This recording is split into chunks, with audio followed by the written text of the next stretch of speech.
So, to talk about God coming to our poverty is a very Franciscan thing. Francis' spirituality has been characterized as essentially the crib, the cross, and the Eucharist. Because it's everywhere where God humbles himself. The crib, the cross, and the Eucharist. So, as I mentioned, we work with the poor. And honestly, it's a joy. It's a joy for me. I travel quite a lot. I'm the vocation director. It means I work with all the young men who are kind of discerning and praying if this is God's call for them to be a friar. So I travel to a lot of different things like this, which is wonderful. But I miss seeing my friends from the neighborhood. We have lunch for them once a week. They come to our house for lunch and they're like, we missed you. I'm like, I missed you. You know, because they become my friends, not people that I simply give something to. They become my friends. And one of the things that I've learned to cherish about them is their realness. Like if you ask a poor person how they're doing, they actually tell you. Yeah. What a strange phenomenon. You don't just say, oh, good, or I'm fantastic, or praise God. One of our young men that joined us last year, very bright young man, degree from Brown University, and then master's from Notre Dame. And we were doing the dishes after having lunch with our neighbors. He's like, Father Mary said, I asked this guy, at lunch how he's doing. And he told me. And it took him like 10, 15 minutes. He said, I was raised, when someone asks me how you're doing, you just say good. He said, he told me, he trusted that when I asked him, that I would tell him, that he could tell me and I would listen. So St. John Paul II says, the poor are our teachers. They teach us that we are all beggars before God. The poor are our teachers. They teach us we're all poor, brothers and sisters. We're all poor. So I was so impressed with what Audrey shared the other night, because it's just refreshing. And it's actually encouraging. That she's up there, she's leading worship in front of 15,000 people, and she's struggling with panic attacks. And it's possible to do both. Sometimes we get paralyzed by our weakness, or the other time is we gloss over it. But she's being real with it, and bringing it to the Lord, and offering it to Him, and still living out what He's asking of her. A few years ago, I was living in London, and we don't have personal money. We take a vow of poverty. So let's see the three knots: poverty, chastity, and obedience. The three vows that we make. So in imitation of Jesus, who was poor, chaste, and obedient to the Father. So we say no money, no honey, and a boss. So the recent new one for the young people is no bling bling, no sweet thing, I serve the King. You can tell we're in Harlem. I know, I'm not quite Todd White, I'm not going to beatbox. So the way that it works for us, if we need money and we're traveling or something, we have like a cash box, and at least when I lived in London, you signed it out what you needed, and then you took it, and then you came back with a receipt, and so it's just that's how it kind of works. So I was supposed to give a talk one evening, and I was running late. I'm often running late. If I'm like, where is he? And so I grabbed, which I shouldn't have done, I just grabbed a handful of change, put it in my pocket. I didn't sign it out. I was like, I haven't got time, I got to run, I got to catch this train, I don't catch this train, I miss that train, and then I'm late for the talk, and that's not good.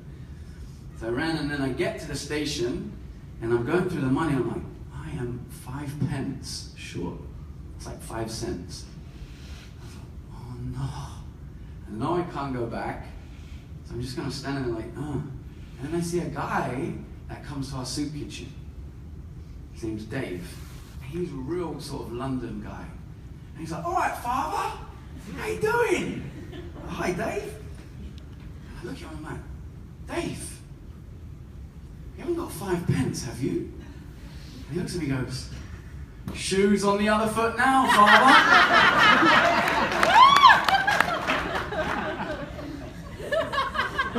Shoes on the other foot now. Very often as Christians, we're in the position of giving, especially if we're in leadership. We're in the position of giving. It was hard for me to ask him for 5 pence. It's the equivalent of 9 cents. He had it. He was so delighted to give it to me. I struggled to ask. Brothers and sisters, we're all poor, but we resist our experience of poverty.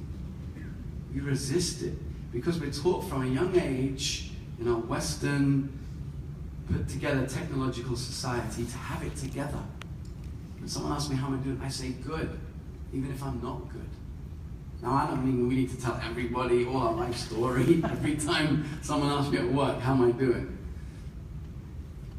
But to simply acknowledge my poverty, you know, because it can impact my relationship with God.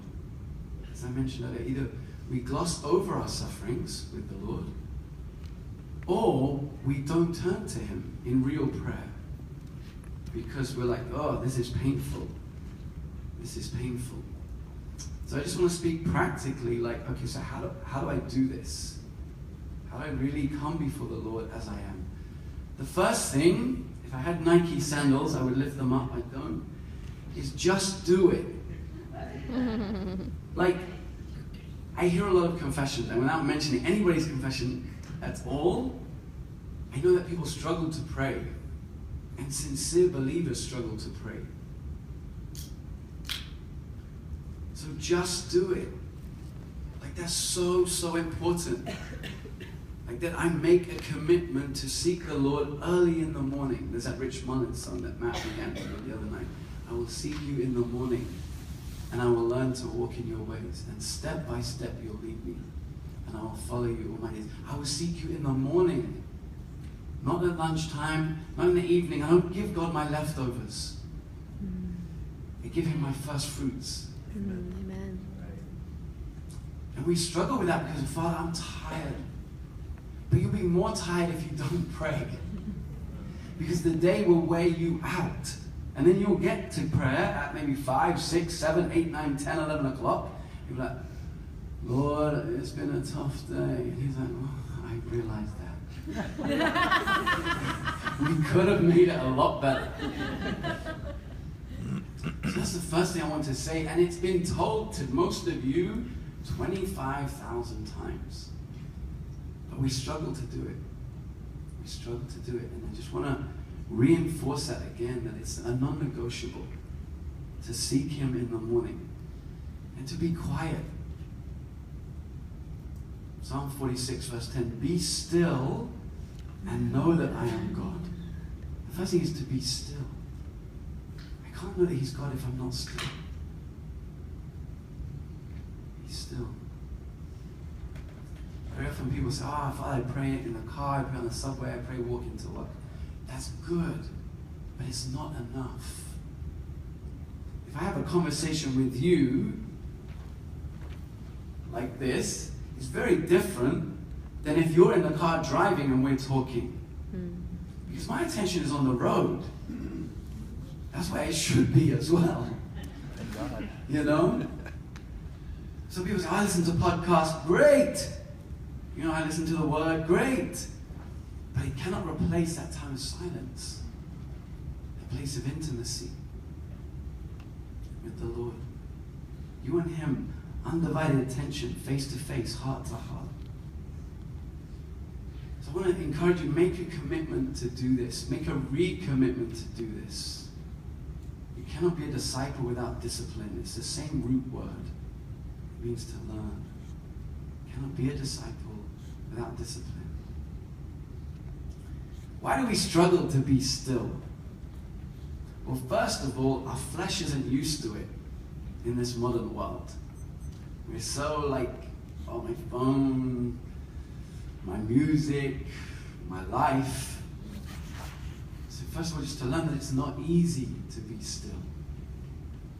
So I have to battle. Once I know that, I say, okay, there's nothing wrong with me.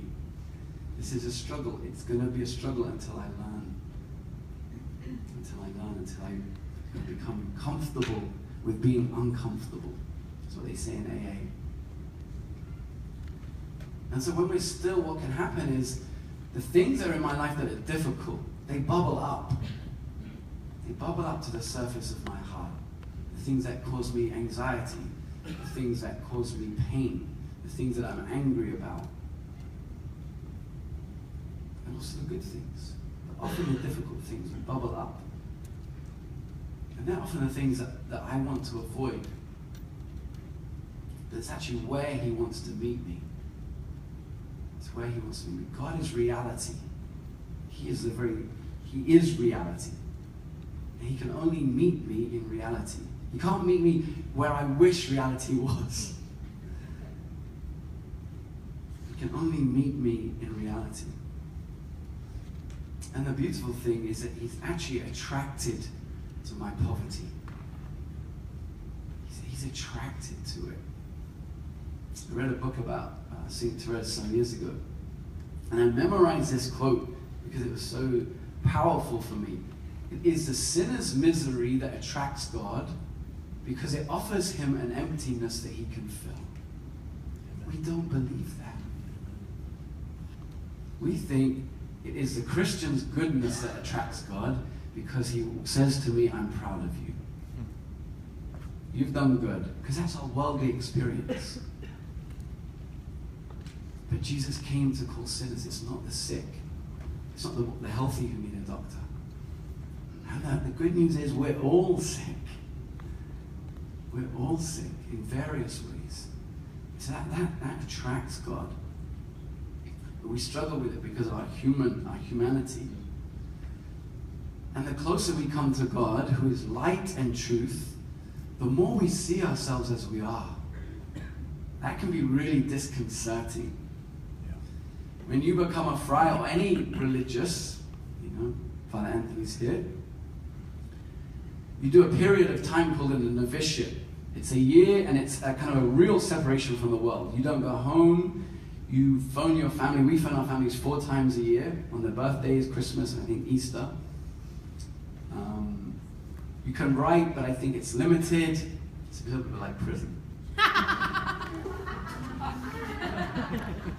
And it's intense. Because I joined the Friars when I was 25. And so I'm 26 years old when I'm in my novitiate. And I've been through novitiate, and I don't remember what, maybe halfway through, I start to wrestle with all of these things from my upbringing. My relationship with my parents, specifically my dad. And then sometimes we would go out and we would do retreats, and I had worked in youth ministry quite a bit. So I was familiar with it, and I thought I had quite a gift for it. But I remember going to this one retreat, and we're normally talking young people. I'm an extrovert, so I enjoyed all that stuff. And I didn't even know what to say to these kids. My heart was so heavy. I was so weighed down by my own experience of myself and this kind of sadness. And I'm like, something's wrong. And what I said to myself was, this isn't working. God doesn't want me here because I'm not happy anymore. I was happy before I joined the Friars. And I'm not happy anymore. So I started to, and then I read this book by a Cistercian priest. It's called Towards God. And it's about prayer. And basically he said, as you draw closer to God, as he draws closer to you, you begin to see yourself as you are. And it's like, oh, I didn't know I was so prideful. I didn't know I was so lustful. I didn't know I was so envious. I didn't know this. But it's not to weigh me down. It's to cause me to come to him. When you go to see the doctor, you say, I've got something wrong with my stomach. What do? He pushes on your stomach until he finds out where it hurts. Does it hurt? No. And he pushes again. Stop. I thought you came to make me better. But he has to find out. Where does it hurt? Why does it hurt? St. Catherine of Siena, she says that God is a gentle mirror. It's a fantastic phrase. She was a mystic. Because a mirror tells us the truth, right? If you have a big zit on your nose, you see it. It doesn't soften it. It doesn't kind of like, oh, it's not really there. It's there. And you see it. Oh, no.